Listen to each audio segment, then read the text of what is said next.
ঘড়ির কাঁটায় পেরিয়ে গিয়েছে একটা গোটা দশক, কিন্তু দক্ষিণ চব্বিশ পরগনার কাকদ্বীপের কালনাগিনী নদীর ওপর নির্মাণ সেতুর কাজ আজও শেষ হলো না। নিম্নমানের কাজ এবং চরম প্রশাসনিক গাফিলতির অভিযোগে এখন উত্তাল স্থানীয় রাজনৈতিক ও সামাজিক মহল।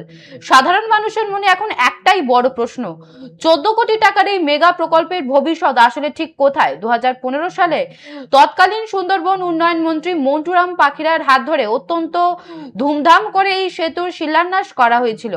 120 মিটার দীর্ঘ এই সেতুটি নির্মাণের জন্য সরকারি তহবিল থেকে বরাদ্দ করা হয় প্রায় 14 কোটি টাকা।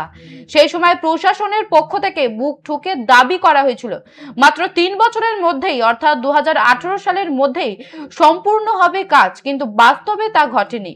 2018 সালে নির্মাণ চলাকালীন আচমকাই হুড়মুড়িয়ে ভেঙে পড়ে সেতুর একাংশ। অভিযোগ ওঠে নিম্নমানের সামগ্রী ব্যবহারের কারণেই এই বিপর্যয়। ঘটনার পর তদন্তের স্বার্থে সুন্দরবন উন্নয়ন দপ্তর কাজ বন্ধ রাখে। পরবর্তীতে 2018 সালের শেষের দিকে নতুন ঠিকাদার সংস্থাকে দায়িত্ব দিয়ে ফের শুরু হয় নির্মাণ।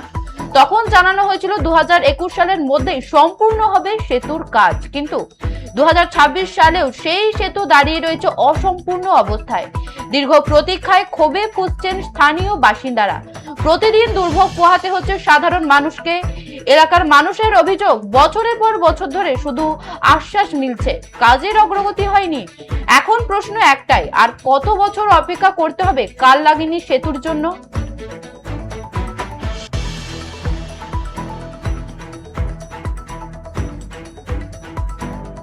যে খবরের দিকে নজর রাখছিলাম, 10 বছরেরও বেশি সময় হয়ে গেছে, শেষ হয়নি কালনাগিনী সেতুর কাজ। 14 কোটির প্রকল্পে গাফিলতি, দুর্নীতির অভিযোগ স্থানীয়দের। ঘড়ির কাঁটায় পেরিয়ে গিয়েছে একটা গোটা দশক, কিন্তু দক্ষিণ চব্বিশ পরগনার কাকদ্বীপের কালনাগিনী নদীর উপর নির্মাণ সেতুর কাজ আজও শেষ হলো না।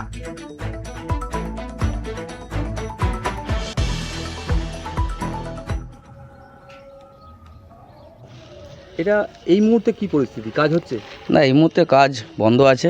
হ্যাঁ, কাজ চালু হবে এখন বলতে পারছে না কবে। 2019 সালে যা ভেঙে পড়েছিল, তারপর থেকে তো টুকটাক কাজ হওয়ার পরে স্টপ রেখেছে। আচ্ছা, আর আপাতত কোনো কাজ নেই, সব বন্ধ আছে। কতটা সমস্যার মধ্যে পড়তে হয়? বৃষ্টি হয়ে গেলে তো আপনাদের সুবিধা। হ্যাঁ, সুবিধা তো অবশ্যই আছে, কারণ বাইপাস একটা হবে, লোকজনের যাতায়াতের সুবিধা। গঙ্গাসাগরের মেলার উপলক্ষে এটা করা হয়েছিল, তা এখন স্টপ আছে, কবে হয় দেখা যাক। অসুবিধার মধ্যে আছে স্থানীয় লোকজন, কি হয় এখন। সরকার তো চেঞ্জ হলো। হ্যাঁ, সরকার চেঞ্জ হলো। কি মনে হয় এবার কি সম্ভব? আশা করছি এবার নতুন সরকার হয়েছে, যথারীতি তাড়াতাড়ি করার চেষ্টা করছে। এই যে কালনাগিনী সেতু, হ্যাঁ, এটা এই মুহূর্তে কি পরিস্থিতি? এই মুহূর্তে এই ব্রিজের পরিস্থিতি হচ্ছে, এই ব্রিজটা অনেকদিন আগে আরম্ভ হয়েছিল, মাঝে একবার ভেঙে গিয়েছিল। রামকৃষ্ণ এবং পদার্থ বিবেকানন্দ অঞ্চলের সঙ্গমস্থল মিডিল এটা। এই ব্রিজটা হতে গিয়ে দেখা গেছে কতগুলো কন্ট্রাক্টর এলো, কতগুলো কন্ট্রাক্টর চলে গেল, মানুষ যাতায়াত করছে না। এখানে একটা নৌকা দিয়েছে, নৌকা সেটা সবসময় বাঁধা থাকে, 5 টাকা করে মানে নৌকাটা বাইতে হয়নি, মাঝিরাই কেউ নেই, নৌকাটা বেঁধে থাকে 5 টাকা করে দিয়ে সারাদিনে হয়তো 700-800 মানুষ পার হয়। মানুষের পকেটে সেই তোমার নরসিংহাসনের কাছে টাকাটা পঞ্চায়েত সমিতি থেকে ডাক দেওয়া হয়, এটা পঞ্চায়েত সমিতি থেকে ডাক দেওয়া হয়। করতে ভেঙে পড়ে যায়। হ্যাঁ, করতে ভেঙে পড়ে যায় একবার। তারপরে ভেঙে পড়ে যাওয়ার পরে আবার নতুন কন্ট্রাক্টর, সেই কন্ট্রাক্টর বাদ আবার নতুন কন্ট্রাক্টর এসে তৈরি করতে গিয়ে কাজ এখনও পর্যন্ত কমপ্লিট হয়নি। হ্যাঁ, সমস্যা হয় আপনাদের?